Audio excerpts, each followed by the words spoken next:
somebody who knows a lot about music, definitely, if anything, about how to get that money in it. A lot more that he does, though. He's a teacher, he's a motivator, an educator, a manager. I mean, such an inspiration. Cortez Bryant, he's the co-founder of BeGreat.tv, Maverick partner, the Blueprint Group Company CEO, and Young Money Entertainment COO, okay? And he is also an HBCU grad, Jackson State University to be specific, okay? And he is constantly focused on giving back to our youth, uplifting and building our next generation of leaders, especially within the entertainment industry. He also teaches a class at his alma mater as well and hosts the HBCU-centric show on Blackstream Live. Yes, right here, the foundation. Cortez Bryant, welcome to As the World Spins. Hey, thanks for having me. Hey, that was a great intro, man. Oh my, I mean, Cortez, father, best friend, multi-millionaire manager, mogul. How could you not get an intro like that? Oh man, it's a privilege not only to be in your presence, but also to be able to share with all these beautiful people on this network that's full of our kind of people. You know what I mean? Yeah. Where we can just absolutely. be ourselves. Yes, I appreciate it. Of man. courd. I'm happy to be here. Yes, Absolutely. well, buckle up, right? Because I keep it real and raw on the show. And let me tell you something, Cortez. I love me some music, and I've always loved music, okay? But there's nothing that I've ever seen in this lifetime like the Young Money movement. I just got to do one more time. Young Moolah, baby! Not for real. I've never seen a bigger movement, though, Cortez, in this industry than Young Money. It's a powerhouse. Lil Wayne, Drake, Nicki Minaj, Tyga, my man Spitta are just some of the many artists that have been signed to Young Money over the years. And now with your Blueprint Group, you've got in the Maverick, you got Lil Nas X, Trippie Redd, G-Eazy. So look, bro, I gotta start off like this, okay? First things first, you teach a class about career in music, right? Yes, absolutely. I went back to, after 17 years in the business now, probably about 5 years ago, I was trying to figure out, ways to kind of, we were talking about equality in this country and all the unrest. I was trying to figure out what I could do to do my part, to give back. And actually, when I first got in the music business with Wayne, one of the first things I saw when I kind of peeled the curtain back and looked at the people who was controlling our culture and the dollars, none of them looked like us, And after all these years, I realized that problem was still the same, at the top levels. And I think that was because of exposure. A lot of these kids in our neighborhoods, kind of like I grew up in, still think even to this day that, if you want to be in the music business, you have to be a rapper, singer, or producer, not understanding that there's tons of careers in and around the music business if you love music. So, my goal was to go back down there and build a bridge and long-term create a music degree program on campus. But the first class I wanted to start with was careers in music. And I thought it was so important to expose those kids to different things that they could do. That is so dope. Such a blessing to learn it from one of the best of the best. And look, clearly it's even more lit doing business behind the scenes because I know you're doing pretty well. Can you send me that? Like, you got an exclusive link or something that non-college students can get in on the keys too? Too funny. I don't know if I got it. Look, Cortez, I'm going to give you another business idea. I think you need to do a masterclass for those who aren't even in college so we can all get the keys. You know what I mean? Wait, that's happening. That's that. So that's what Be Great is, right? So Be Great is the name has changed now. It was Be Great. It just changed it just recently within the last month, probably June tickets called Assemble now, right? Okay. So that's an education tech platform. So it's the Black Masterclass. So basically that's what it is. So you're going to have people that's Black and brown that look like us, that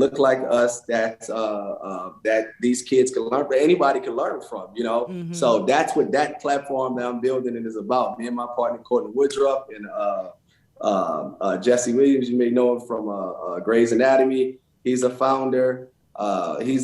So, we're taking different spins. So not only like the master class, you got all these celebrities saying how they got things done. It's a different spin on it. So we have those type of people. We have Tiffany Haddish, Dave Chappelle, Law Roach. We got a lot of dope people that's going to be launching when we launch this platform, but we also have, the successful woman with the hair salon, or the successful guy with the landscaping business. We're looking at all different walks of life just to give these kids exposure and to teach them, how they can do it. And we cutting it raw too. It's not no sugarcoating, exactly. Check the box, do what you got to do, work hard. No, we talk about failures, how did you fail, what it's going to take, because it's different for people of color to get into different businesses. So, I ask all the instructors that come on our platform, we're going to keep it real, and really see what it takes to get on. So that's what I'm building that too. So that's going to launch sometime. I was about to say, your girl knows how to keep it real. So if you need another authentic voice, I got you for sure. Yes. And like you said, though, Cortez, this is such a blessing. I don't think people realize, and we'll talk about this in a second, growing up in different communities, how exposure and education really is the key for people to be able to succeed, okay? And especially our Black people who have been held back for so many decades. I mean, really, the biggest part about it is a lack of education and knowledge, and college definitely gives you that exposure. And you almost didn't go to Jackson State University, right?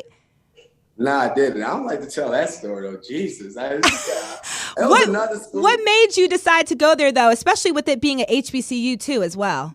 Well, it's crazy. Last couple of years of high school, I did damn near every extracurricular activity at my school, 7th to 12th grade. So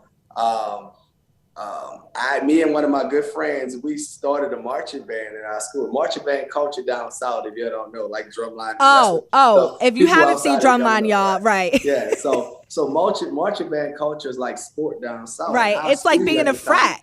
Yeah, so our school at the time didn't have a marching band, so I started that and just fell in love with it and ended up getting a marching band scholarship to Jackson State University. Wow.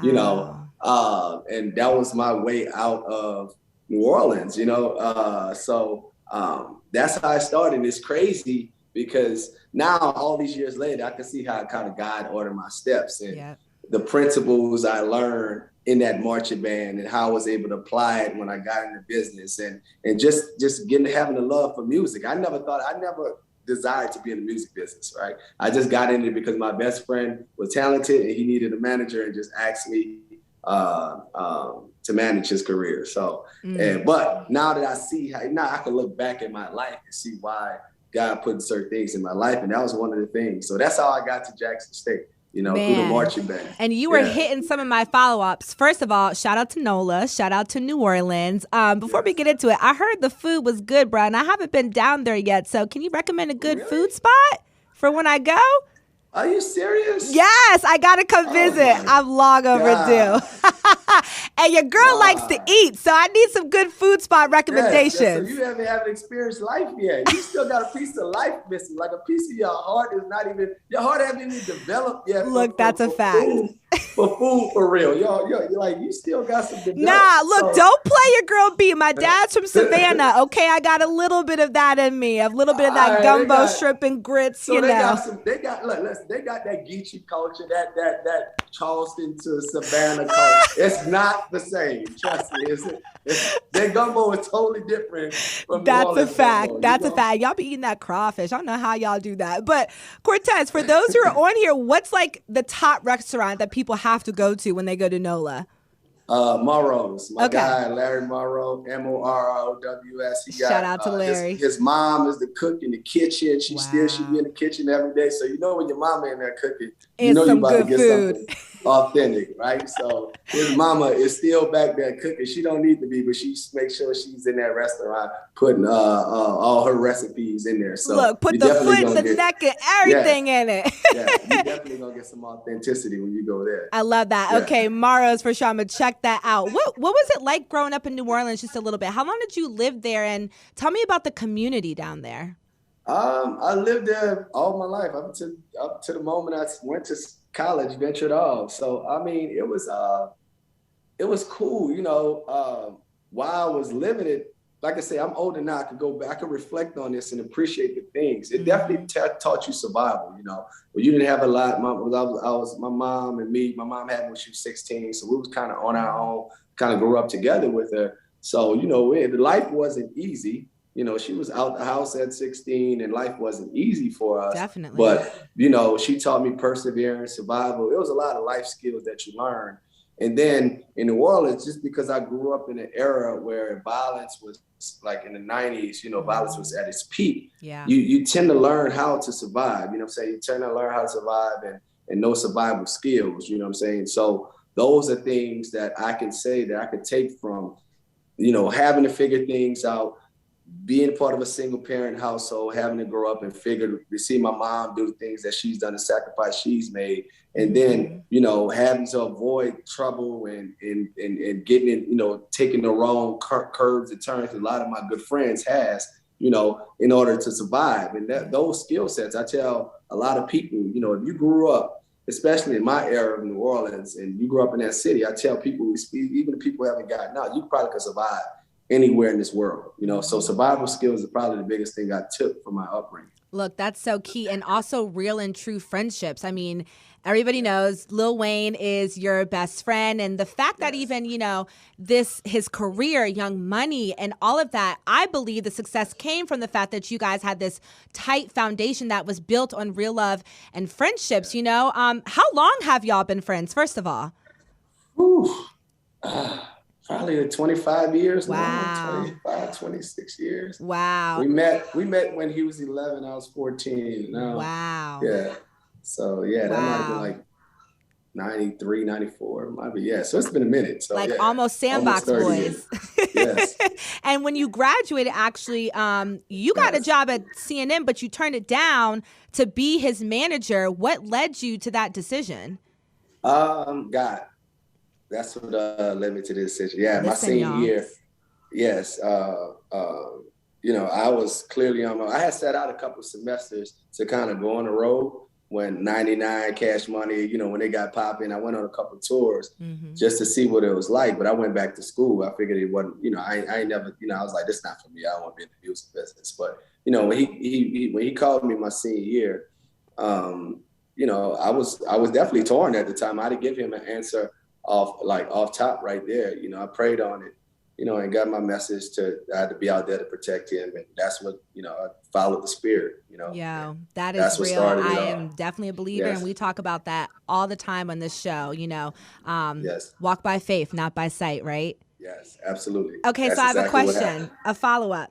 Say somebody has somebody very talented in their circle and they want to help them out. Basically, you know, like you did for Lil Wayne. What's the first step that you would give them? Like, are we still back in the day where we got to go up to the record label, knock on the door to play the tape? Do we got to make our friend a SoundCloud? How do we help them to start to build that brand and that career in the music industry?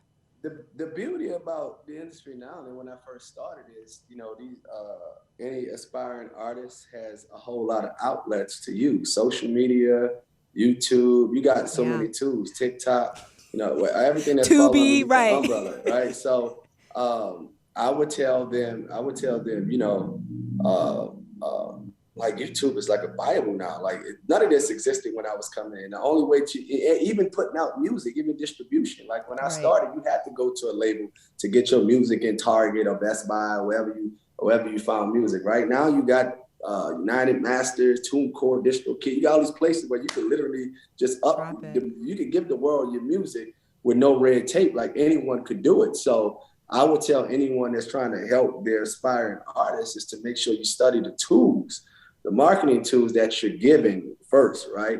You know, because there's a lot of them out there. Pay attention to good, you know, ways to use social media to build your brand, good practices.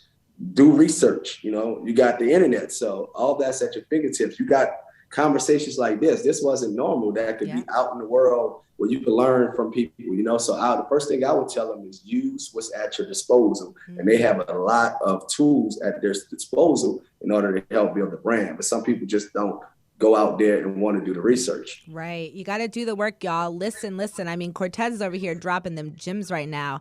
Hard work beats talent when talent does not work hard enough. Absolutely. Goddamn movie. Yes. Looking back, Cortez, and you had mentioned this a few times, as we wrap things up, is there anything that you would do differently in your career if you could go back? No, I actually wouldn't, you know. I learned from all the failures, all the mistakes. I use them to build character, build knowledge, and help me become a better person. And, you know, I've always still going by purpose and faith. And even with that, you know, and I tell everybody, even with that, I could be determined. I could see where God has me going, you know, or know it in my spirit, but that does not absolve me from the hurdles that life come, the cracks in the road and all those things. So I just appreciate all these cracks and try to build from those and keep it going. So, you know, everything I'm thankful for all of it, the goods and the bads, and don't regret anything. I love that. What's one of the best books you've read that's helped you in your career that you would advise to other people watching? You know, it's crazy, right? And I've read a lot of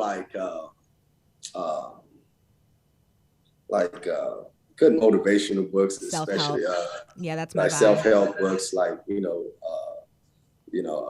Laws of Power, all those type books, right? But I think that, you know, especially if anyone here in music, because a lot of people always ask me this, I get this on my Instagrams and everything. Like one of my partners that worked for me, he wrote a book called, and I'm saying this because I use this in my class teaching. Right, he ain't just plugging, okay? But we still gonna plug. I'm not just plugging, like, I'm plugging, but I'm just not like authentically plugging. Authentically, like, you know, Music Business 101, written by Brian Calhoun. That's like my part. Like anybody, when you're talking about, you ask that question, you know, how and what, right? You know, what to do when you're an artist in this business or you want to be a manager in this business. Like he literally like broke down like A to Z in basic like music business for dummies. Yes, music business for dummies term. We're aligned. Right. So, you know, I like to, especially for people who may be tapping in just because of, you know, my road to success. You know, he's been an intricate part in the whole thing. Because it's definitely a team. It's not only me that's built all these artists. I have a team. I just have probably the most social media following. So everybody look at me, but I have a team that I've been with for 15 years out of my 17 years in this business, who's helped everything that we've gained. So yeah, that's the book I would advise. I like that. Anyone, Music Business 101. By who again? How do you say the name? Wait, the Music Business Toolbox. Did I say Music 101? Music Business Toolbox. Toolbox by Brian Calhoun. Yes. I love that. I love that. Yeah. And look, I already know we could talk. I mean, the vibe is there for sure. But as I wrap things up, on the foundation, are you giving people the blueprint to how to be you? I mean, I went to PWI, but it looks like I should have been in an HBCU. Listen, what's the show about? I'm not used to this. Like what you're doing right now, I've been behind the scenes for years. So right. I'm nervous every show for one. Well, you do great. You know, I'm just, you know, I give thanks to my HBCU experience and everything that is done for me in my life. So to celebrate HBCUs when my partner Sean asked me, you know, to jump on the show, it was a no-brainer, you know. So it was definitely out my comfort zone because I'm not the front of the camera person, but I'm definitely enjoying it. I'm learning a lot. See, I know my school, but it's amazing to learn about all the different things that these other schools have to offer. Yeah. And it's been dope. It's been educational even for me who graduated from the HBCU. That is super dope. When's the next episode? At end of the month, right? July 31st. Yes, 2 p.m. Eastern. Yes. This make network sure right here. Check it out. Blackstream Live. Cortez. Live. Oh my gosh, you are so dope. Your energy is infectious. Thank you so much. Real quick, bruh, can you please let us know when Certified Lover Boy gonna drop? I wish I could tell you. I don't know. Maybe I do, but I can't tell you. Drake, if you watching this, please come on. The people are waiting. Cortez, do what you got to do, okay? Are you crazy? Cortez, thank you so much for joining As the World Spins. We kept it light. I told you just buckle up a little bit. Get ready for some more rides. Come soon. I had a great time. Appreciate you having me here. Appreciate you joining. Stay blessed. Stay well. Hope your family and everybody's doing well. And make sure you guys check him out at Tessington on IG because that's where everybody at. You know what I mean? Yes. All right. Thank you. Thank you, Cortez. Bye. Right, bye. Young moolah, baby.